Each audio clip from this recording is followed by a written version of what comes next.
अशोक कुमार शर्मा, सह आचार्य हिंदी, MSJ राजकीय महाविद्यालय भरतपुर। मध्यकालीन काव्य की धाराओं में सूफी काव्य धारा है, जिसको हम प्रेमाश्रयी शाखा भी कह सकते हैं काव्य की, या प्रेमाख्यान परंपरा भी इसको कह सकते हैं। प्रेमाश्रयी जो काव्य धारा है उसका मूल आधार प्रेम है, और प्रेम में वास्तव में वह आनंदमय अनुभूति होती है जो दैहिक रूप, रंग, गुण और सानिध्य से प्राप्त होती है। निर्गुण निराकार के अंतर्गत ये प्रेम मार्गी बिना रूप, रंग और गुणों के प्रेमाधार कहाँ कैसे पाएंगे। यह प्रेम तो निराकार निर्गुण ब्रह्म के प्रति है। प्रेमाश्रयी कवि सूफी विचारधारा से प्रभावित रहे हैं और इनको सूफी काव्य धारा का नाम दिया गया है। सूफी जो भावधारा है उसमें प्रेम प्रत्यक्ष के प्रति न होकर के अप्रत्यक्ष के प्रति होता है। सूफी जो संप्रदाय है इसके बारे में जब हम अध्ययन करते हैं तो यह सूफी दर्शन से प्रभावित है, और सूफी दर्शन को हमें समझना अति आवश्यक है। सूफी शब्द को कुछ लोग सूफ से बना बताते हैं, जिसका अर्थ है सफ़ेद ऊन का बना हुआ। तो यूँ कहा जाता है कि सूफी फकीर सरल त्यागपूर्ण जीवन अपनाते हुए और मोटे सफ़ेद ऊन के कपड़े पहनते थे और परमात्मा के प्रेम में मग्न रहते थे, इसलिए उनको सूफी कहा जाता था। सूफी परमात्मा प्राप्ति का साधन प्रेम को मानते हैं। वे परमात्मा को माशूक और स्वयं को उसका आशिक मानते हैं। तो भारतीय जो परंपरा रही है प्रेम मार्ग की, उसमें ब्रह्म के लिए, परमात्मा के लिए प्रेमी माना जाता है, और जीवात्मा है वह प्रेमिका के रूप में मानी जाती है, और उसकी प्राप्ति का साधन में प्रेम का अपने प्रेमी को प्राप्त करने के लिए, अर्थात जीवात्मा अपने ब्रह्म को या परमात्मा को प्राप्त करने के लिए साधनारत रहती है। किंतु सूफी जो दर्शन है या सूफी साधना है, उस साधना में इसके विपरीत होता है। उसमें परमात्मा माशूका मानी जाती है और जो जीवात्मा है वह माशूक या प्रेमी माना जाता है। सूफी मत का चलन मोहम्मद साहब के प्राय 200 वर्ष बाद में शुरू हुआ माना जाता है। सूफी लोग पीर अर्थात गुरु को बहुत महत्व देते हैं। वे ईश्वर और जीव का संबंध भय का नहीं वरन प्रेम का बताते हैं। उनका झुकाव सर्वेश्वरवाद की ओर है, और सूफी हैं वे संगीत के प्रेमी होते हैं।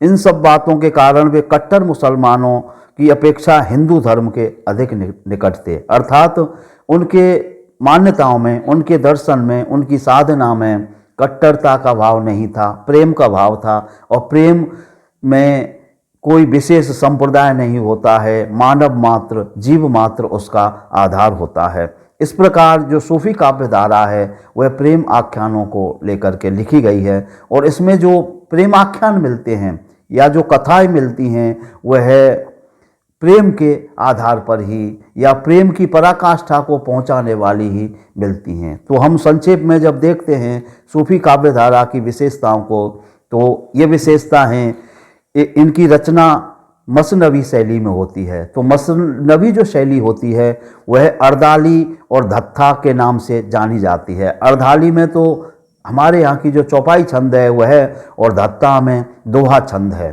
कुछ चौपाइयाँ होती हैं या अर्धालियाँ होती हैं, उनके बाद में धत्ता छंद होता है, दोहा होता है।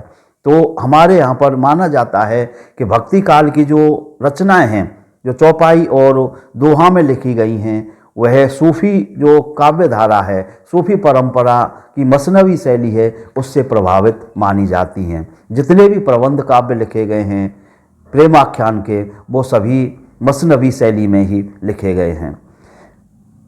इनकी भाषा अवधी है। ये अधिकतर जो लिखे गए हैं काव्य प्रेमाख्यान वह अवधी भाषा में लिखे गए हैं।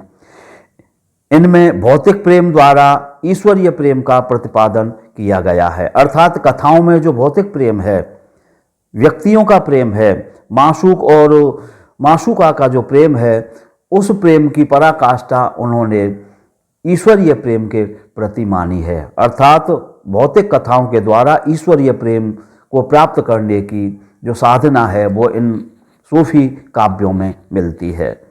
इनके जो रचनाकार हैं वह मुसलमान कवि हैं।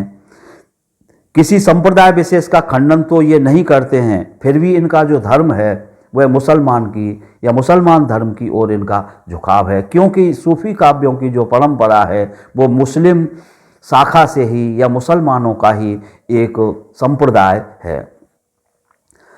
इसके काव्य में जो प्रेम काव्य है या सूफी काव्य है, इसमें प्रेम और सौंदर्य की प्रधानता का मिलता है श्रेय, अर्थात इनमें इन्हीं की प्रधानता है। इस प्रकार से जो सूफी काव्य परंपरा है, उस परंपरा में काफ़ी मुसलमान कवि हुए हैं जिन्होंने अपने योगदान दिए हैं। इनमें सबसे पहला जो सूफी काव्य में हम नाम लेते हैं तो वो कुतुबन है। ये सम्मत 1550 के लगभग शेर शाह के पिता हुसैन शाह के दरबार में रहते थे। ये चिश्ती वंश के शेख बुरहान के शिष्य माने जाते हैं। इनकी पुस्तक मृगावती नाम से है। इन्होंने मृगावती पुस्तक को लिख करके और सूफी प्रेमाख्यान परंपरा का शुरुआत की या परंपरा में अपना योगदान दिया। तो इस मृगावती में ये कंचनपुर की राजकुमारी की प्रेम कथा का वर्णन है। मृगावती उड़ने की विद्या में निपुण मानी जाती थी। वह राजा को छोड़कर कहीं उड़ गई। राजा उसके वियोग में योगी हो गया और उसकी खोज में निकल पड़ा। इसी बीच में उसने एक राक्षस के चंगुल से बचाई हुई कन्या से विवाह किया।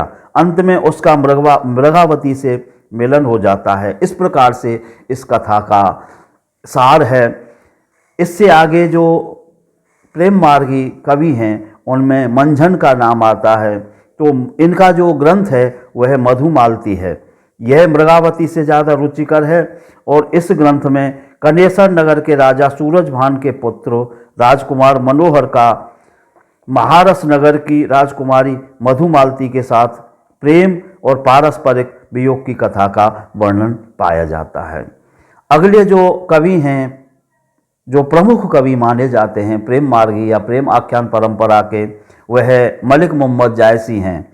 और मलिक मोहम्मद जायसी ने राजा रतन पद्मावत नाम का अपना काव्य लिखा है प्रेमाख्यान परंपरा में। और इस पद्मावत में राजा रतन सेन, अलाउद्दीन खिलजी और रानी पद्मिनी का जो समय है या कथा है, उस कथा का वर्णन किया है। इनके दो और भी ग्रंथ पाए जाते हैं जो अखरावट और आखिरी कलाम के नाम से प्रसिद्ध हैं। इस प्रकार से जायसी ने अपना प्रेमाख्यान काव्य पद्मावत के नाम से लिखा है। अगले जो कवि हैं प्रेमाख्यान परंपरा के, वह उस्मान हैं। तो उस्मान ने चित्रावली नाम का अपना काव्य लिखा है। इसमें नेपाल के राजकुमार सुजान कुमार का चित्रावली के साथ विवाह का वर्णन है। इसमें राजा का पूर्वानुराग चित्र दर्शन से हुआ। यहाँ यात्राओं का अच्छा वर्णन मिलता है। इसमें कथा बिल्कुल काल्पनिक है। तो इस प्रकार से काल्पनिक कथाओं को लेकर के, ऐतिहासिक व्यक्तियों को लेकर के इन्होंने प्रेमाख्यान काव्य लिखे हैं। अगले जो कवि हैं वह नूर मोहम्मद हैं। इन्होंने इंद्रावती नाम से और अपना प्रेमाख्यान काव्य लिखा है। इंद्रावती के नायक द्वारा ब्रह्मरूप नायिका के निवास स्थान अगमपुर की यात्रा कराई गई है और जिस तक पहुंचने वाले मार्ग में रूप, शब्द, सुगंध, स्वाद, स्पर्श नामक 5 गहन वन पड़ते हैं। फिर अन्य 2 अभिलाषा और नाम स्मरण से संबंधित बताए गए हैं। इन 7 गहन गंभीर वनों से गुजरकर साधक राजकुंवर अमरपुर में जा पाता है। तो अमरपुर में जो उसकी माशूका है या ये जो वर्णन है वह उसी भौतिक साधना के द्वारा अलौकिक या आध्यात्मिक साधना की परिणति मानी जाती है। और ये जो साधना की सोपान हैं वो भौतिक कठिनाइयों को पार करके और उस परमात्मा से मिलने के सोपान माने जाते हैं। तो इस प्रकार से प्रेमाख्यान परंपरा हमारे हिंदी साहित्य में बहुत महत्वपूर्ण स्थान रखती है। इन कवियों के अलावा असाइद, कवि जान, शेख नबी, मुल्ला दाऊद, रंजन, कासिम शाह आदि ने भी प्रेमाख्यान काव्य लिखे हैं। इनके अलावा हिंदू में दामोदर, ईश्वरदास, गणपति, पोहकर, मोहनदास ऐसे कवि हुए हैं जिन्होंने प्रेमाख्यान परंपरा में अपना योगदान दिया है। और प्रेमाख्यान परंपरा की जो मूल स्थिति है या काव्य की जो मूल स्थिति है वह है विरह वर्णन की है, क्योंकि ये विरह पर अधिक जोर देते हैं। अर्थात परमात्मा की प्राप्ति के लिए विरह की स्थिति होना अति आवश्यक है, क्योंकि विरह में जो प्रेम का चरमोत्कर्ष है वह पाया जाता है। इस प्रकार हमने इसमें संक्षिप्त रूप में हमने प्रेमाख्यान परंपरा या प्रेमाश्रय शाखा का या प्रेम मार्गी सूफी शाखा का अध्ययन किया।